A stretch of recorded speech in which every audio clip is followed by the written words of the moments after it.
أعوذ بالله من الشيطان الرجيم. بسم الله الرحمن الرحيم. لا أقسم بيوم القيامة ولا أقسم بالنفس اللوامة. أيحسب الإنسان أن لن نجمع عظامه بلى قادرين على أن نسوي بنانه بل يريد الإنسان ليفجر أمامه يسأل أيان يوم القيامة فإذا برق البصر وخسف القمر وجمع الشمس والقمر يقول الإنسان يومئذ أين المفر. كلا لا وزر إلى ربك يومئذ المستقر.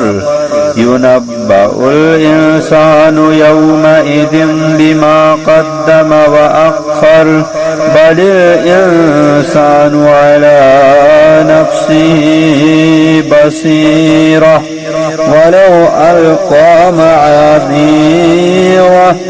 لا تحرك به لسانك لتعجل به إن علينا جمعه وقرآنه فإذا قرأناه فاتبع قرآنه ثم إن علينا بيانه.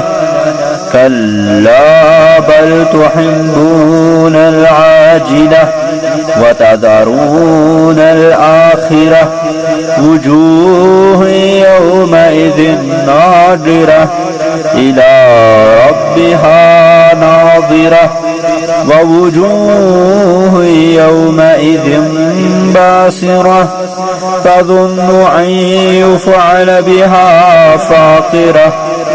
كلا إذا بلغت التراقي وقيل من راق وظن أنه الفراق والتفت الساق بالساق إلى ربك يومئذ المساق. فلا صدق وصلى ولكن كذب وتولى ثم ذهب إلى أهله يتمطى. أولى لك فأولى ثم أولى لك فأولى. أيحسب الإنسان أن يترك سدى ألم يكن نطفة من مني يمنى ثم كان علقة فخلق فسوى فجعل منه الزوجين الذكر والأنثى. أليس ذلك بقادر على أن يحيي الموتى. اللہ کے نام سے جو نہایت رحم کرنے والا مہربان ہے. میں قیامت کے دن کی قسم کھاتا ہوں اور میں اپنے اوپر ملامت کرنے والے دل کی قسم کھاتا ہوں. کیا انسان گمان کرتا ہے کہ ہم ہرگز جمع نہ کریں گے اس کی ہڈیوں کو؟ کیوں نہیں؟ کہ ہم اس پر قادر ہیں کہ اس کے پورے درست کر دیں. بلکہ انسان چاہتا ہے یہ کہ آگے کو بھی گناہ کرتا رہے. وہ پوچھتا ہے روز قیامت کب ہوگا؟ پس جب آنکھیں چلیا جائیں گی اور چاند کو گرہن لگ جائے گا اور سورج اور چاند جمع کر دیے جائیں گے، انسان کہے گا کہاں ہے آج کے دن بھاگنے کی جگہ؟ ہرگز نہیں، کوئی بچاؤ کی جگہ نہیں. آج کے دن تیرے رب کی طرف ٹھکانا ہے. وہ جتلا دیا جائے گا.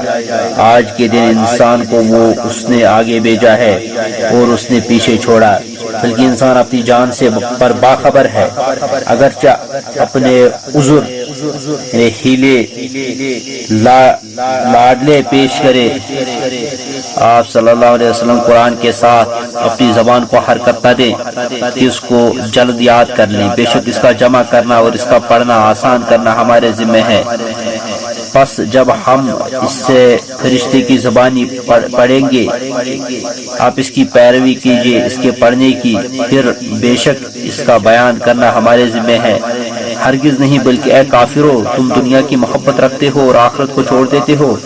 اس دن بہت سے چہرے بارونق ہوں گے، اپنے رب کی طرف دیکھتے ہوں گے، اور بہت سے چہرے اس دن بگڑے ہوئے ہوں گے، خیال کرتے ہوں گے کہ ان سے کمر توڑنے والا معاملہ کیا جائے گا۔ ہاں ہاں، جب جان ہنسلی تک پہنچ جائے گی اور کہا جائے گا کون ہے جان پھونک کرنے والا، وہ گمان کرے کہ یہ جدائی کی گڑی ہے اور ایک پنڈلی دوسری پنڈلی سے لپٹ جائے، پاؤں کی حرکت نہ رہے۔ اس دن تجھے اپنے رب کی طرف چلنا ہے۔ نہ اس نے اللہ رسول کی تصدیق کی اور نہ اس نے نماز پڑھی، بلکہ اس نے جھٹلایا اور منہ موڑا، پھر اپنے گھر والوں کی طرف اکڑتا ہوا چلا گیا۔ افسوس ہے تجھ پر افسوس، پھر افسوس ہے تجھ پر، پھر افسوس۔ کیا انسان گمان کرتا ہے کہ وہ یوں ہی چھوڑ دیا جائے گا؟ کیا وہ منی کا ایک نطفہ قطرہ نہ تھا جو رحم مادر میں ٹپکایا گیا، پھر وہ جمع ہوا خون ہوا، پھر ہم نے اسے پیدا کیا، پھر اسے درست کیا، پھر اس کی مرد اور عورت کی دو قسمیں بنائیں۔ کیا وہ اس پر قادر نہیں کہ مردوں کو زندہ کرے؟